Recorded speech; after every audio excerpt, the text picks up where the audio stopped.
Conrad Steiner. I'm a doctor of medicine. Tonight's story has the title, Vagrant Heart, Vagrant Cup. Guardian of birth, healer of the sick, comforter of the aged.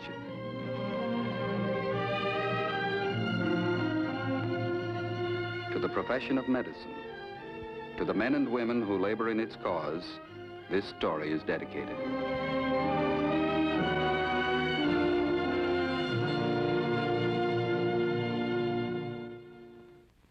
Point, a woman's glove. The case in point, Margaret Ross Lambert. She's 31 years old, married, mother of 2 children. Her husband's a highly successful industrial engineer. She has just about everything a woman could ask for. Material possessions, the love of her husband, the love of her 2 children. And she returns that affection, but not in equal measure. For the greatest love in the life of Margaret Lambert lies elsewhere.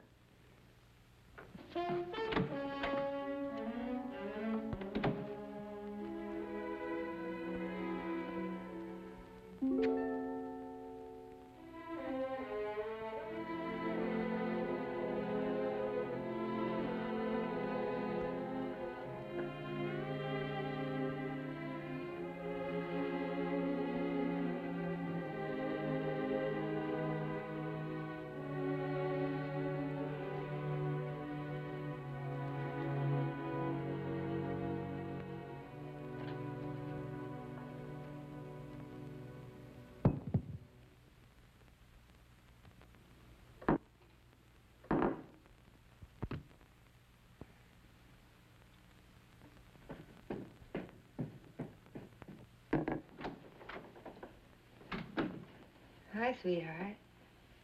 I'm just putting on my face. Gotta make myself pretty for my hubby, don't I? Yeah. What's the matter, sweetie? Hard day at work? You better take a cold shower. I'll go downstairs and start dinner.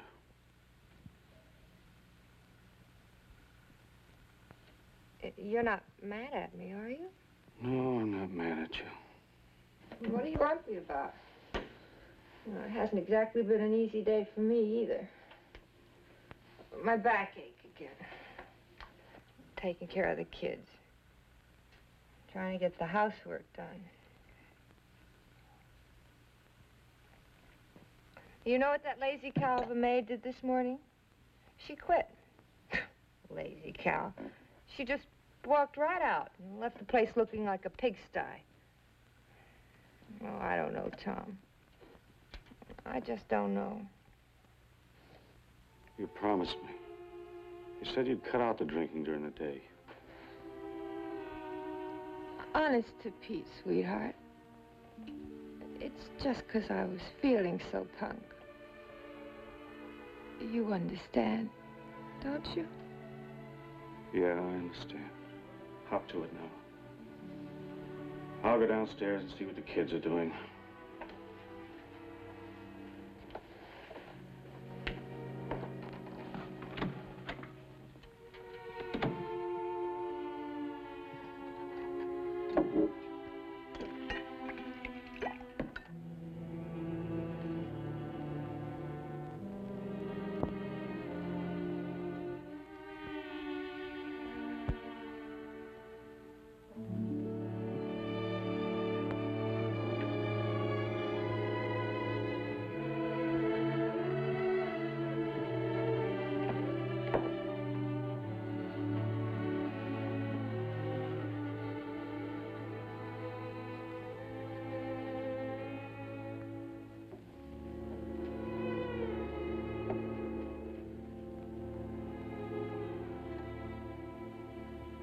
How about it, huh, fellas? Let's heat up. Start on those vegetables. What a cozy scene. Tommy, let's go out to dinner tonight, huh? Some real nice place. I just feel in the mood for it. Don't you? I'd like to, honey, but I've got an awful lot of work to catch up on. Oh, one night isn't going to make any difference. Come on, huh? We'll go to some real nice place where they have music. We'll order a nice dinner and maybe go to a show or something. Well, run down to Harry's barbecue if you like. Shouldn't take too long. Harry's, that smelly place. It makes me sick. I know. Let's go out to the Red Barn. We could have dinner in the lounge. Well, we don't have to have anything to drink. Just order a nice dinner. Oh, it's such a cozy place. And there's lots of life to it, okay? Afraid not, honey. It'll take too much time. Besides, I've got a lot of work to get out tonight.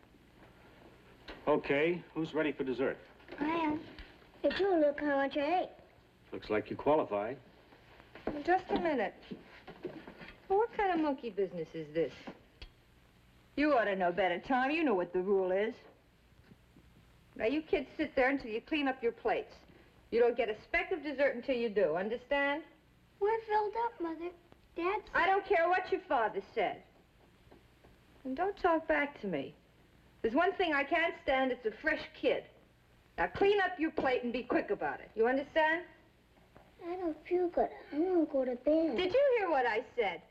Finish up your dinner and be quick about it. You've had it, Marge. Go on upstairs and lie down. I certainly will not. What do you mean go upstairs and lie down? Those are my children. They're my own flesh and blood, and I know what's best for them. You're sick, Marge. Get upstairs. You make me. You just try and make me.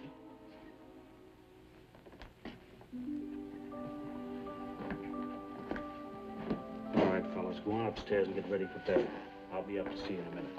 Okay, Dad. Come on, Tommy.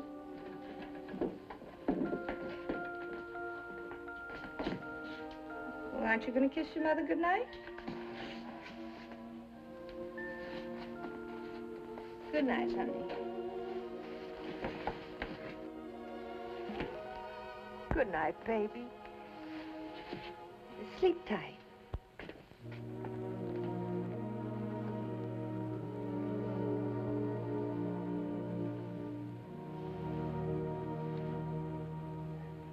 Well, you probably think you're very facetious, don't you, Tom? But it just so happens I know what you're trying to do. You needn't be so au contraire about it. What are you talking about? A blind bat could see it. Trying to turn my children against me. My own flesh and blood.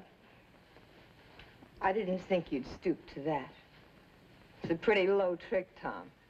Pretty shabby trick. We'll talk about it later. Come on, let's go. Oh, don't try to patronize me, Big Tom Lambert. Class of 41. Just because you got through Princeton. Well, I went to college, too, and don't you ever forget it. Well, when I first met you, you were nothing. You were in the gutter. And you'd still be in the gutter if my father didn't loan you that money. Big Tom Lambert. Big phony. Well, big phony, Tom? You used to be pretty, Marge. You're not pretty anymore. Oh, so that's it. Your wife, the girl you took to the altar, the mother of your children, she's not pretty anymore. Oh, I see it now. That's why you're always working so late. Staying away from home, working. While you're running around at bars with girls. Big butter and egg man, my wife doesn't understand me. Flashy blondes in a nice apartment. Admit it. That's enough. Go on, admit it. That's the situation, isn't it? I dare you to. Big Tom Lambert, the pride of Princeton. Why, he's nothing but a...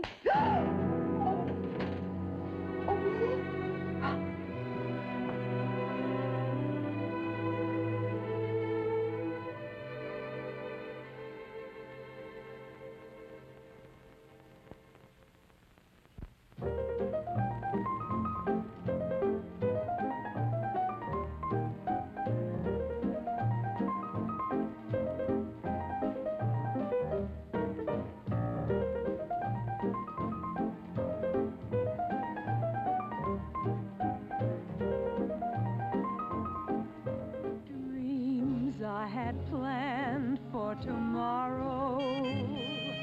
Those dreams are my secret sorrow. But I'll always keep my sorrow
Please, I want to go home.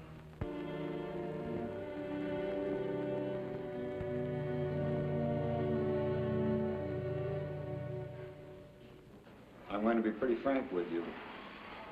Her condition's poor. She's worse off now than I've ever seen her. Well, what are the chances? Well, it's hard to say. She's lost a good deal of blood and she's in shock. We've been giving her whole blood ever since they brought her over from the emergency hospital. How long has she been on this binge? You any idea? Let's see, she left home on the night of the 12th. It'll be 2 weeks tomorrow. What is it, Doctor? Same as before. She has all the signs. Esophageal varices. Hemorrhaging again. That's right. The veins at the base of the esophagus. Apparently they're ruptured again. They're bleeding down through the stomach, down into the upper GI tract. I see. As I told you before, this is one of the severe complications with alcoholics. Now, I don't want to unnecessarily alarm you, but there is a possibility she might not pull through. Uh-huh. We've got a Coke machine down the hall. You want one? Yes, thanks. Doctor, this hemorrhaging, do you know how it happens? Do you know how to stop it? Well, we have a pretty definite plan in mind. It's not going to be easy. When you get into cases like these with internal bleeding, liver damage, it's pretty much a case of watching and waiting. But you think she has a good chance? Well, that's hard to say. She's lost a good deal of blood. We have to restore that blood. That's exactly what we're doing now. She's already had 2 pints of whole blood, and she's now on her third. She's just still hemorrhaging, just the way she was. Well, frankly, Mr. Lambert, we don't know whether the bleeding has stopped entirely or not. Right now, the best thing we can do is to bring her blood pressure back up to normal and relieve the shock. In order to stop the bleeding, we've inserted a tube through the nasal passage, down through the esophagus into the stomach. It's called a Sandstaken tube. It has 2 small tampons or balloons at the end of it. Now, by inflating these balloons, by blowing them up, we can put enough pressure on the ruptured vein to stop the bleeding. And you figure once you stop the bleeding that she's out of danger, that she's all right? In a way, yes. Stop the bleeding and we have her pretty much on the road to recovery. There's one thing you've got to understand, Mr. Lambert. We can never completely repair the damage that alcoholism has done to her. As I told you before, with alcoholics like your wife, the liver becomes extensively scarred. We call it cirrhosis. Now, this cirrhosis, or scarring of the liver, cripples the functions of the liver. The energy storing capacity of the body is greatly reduced. I see. Then there's the damage to the brain that we have to cope with. We don't know exactly what occurs, but in the alcoholic brain, the reflexes, the reactions, the normal functions of the brain become impaired. They become scrambled. They can't think properly. That's one of the reasons why the alcoholic has hallucinations.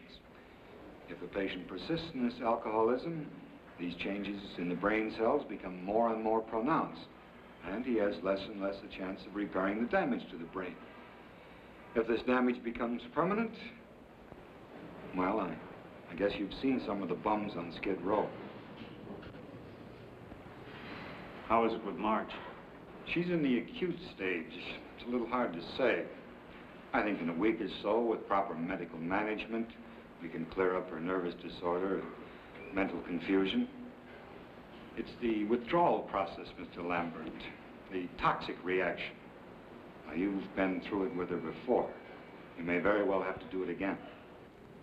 The DTs. You mean we have to go all through that again?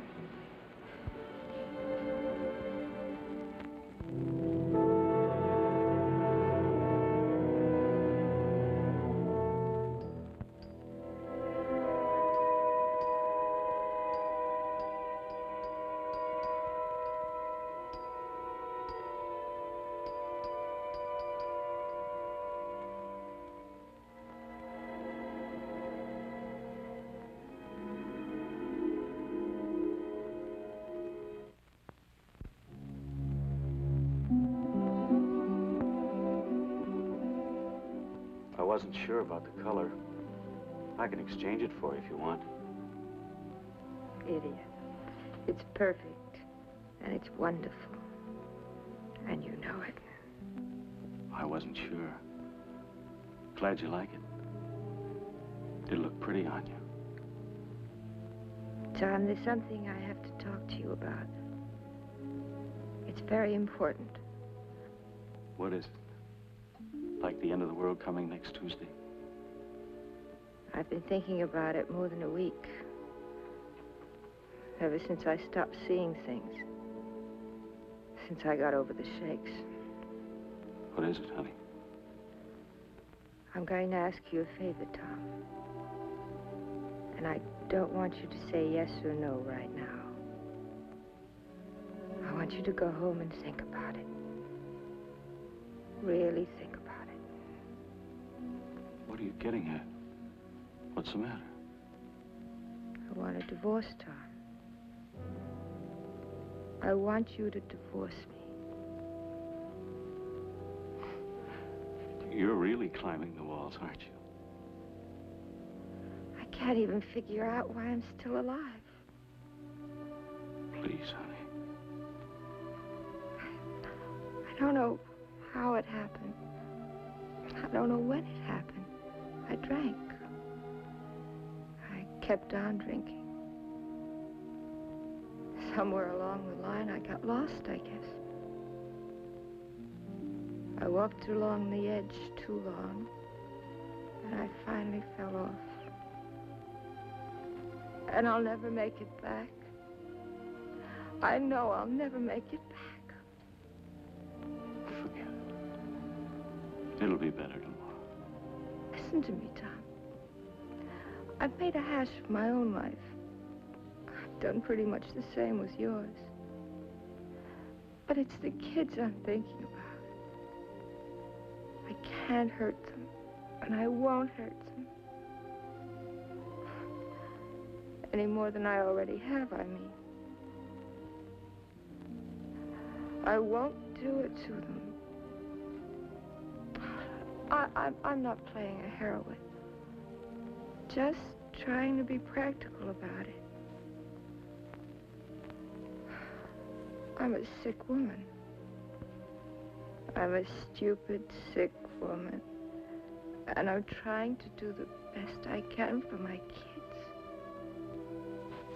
Do you understand? I understand. Don't give up. Hang on. Divorce isn't the answer. Will you do it for me, please? Like I asked. Go home and think about it. Think about the kids. Then come back and tell me. Promise. I promise.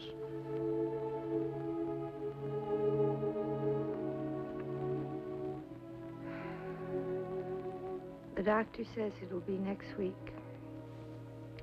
Thursday I can come home. You can tell me then. All right? Okay.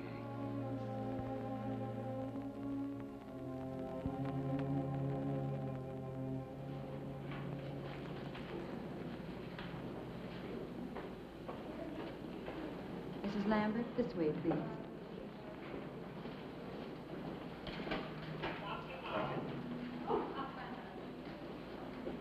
All set? Uh-huh.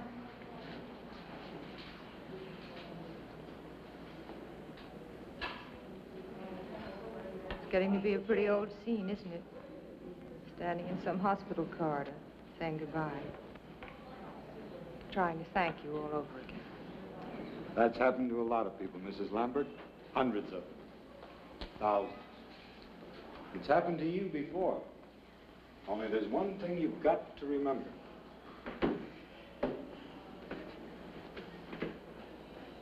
For you, this is the last time. Never again. I'll try. I'll try harder than I've ever tried before. That's all I can promise. It's not for me, Mrs. Lambert. It's for you. It's for your husband, your children. You've got the best part of your life ahead of you. It's a new life, a good life. You can have it if you want it hard enough. Medically, we've been able to do a great deal for you. Most of the damage inside here, we've been able to repair.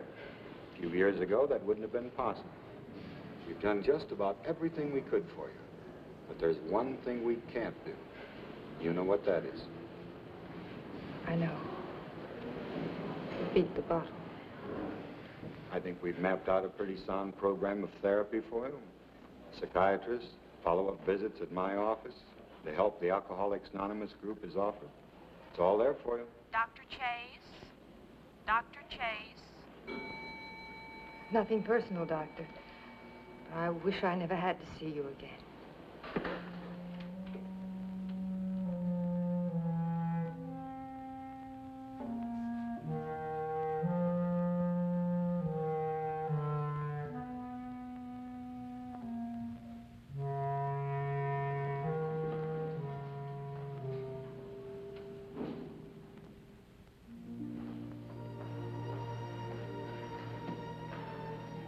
Hi. You look great. You promised me on the phone. You said you wouldn't come for me. You know, I have to do this alone. I cheated. You mind? I still have to do it alone. It's no good if you have to lead me by the hand. Okay. I still owe you an answer. About the divorce. Remember? You really thought it over. Shall I take your bag? No, I can carry it. See you in a little while.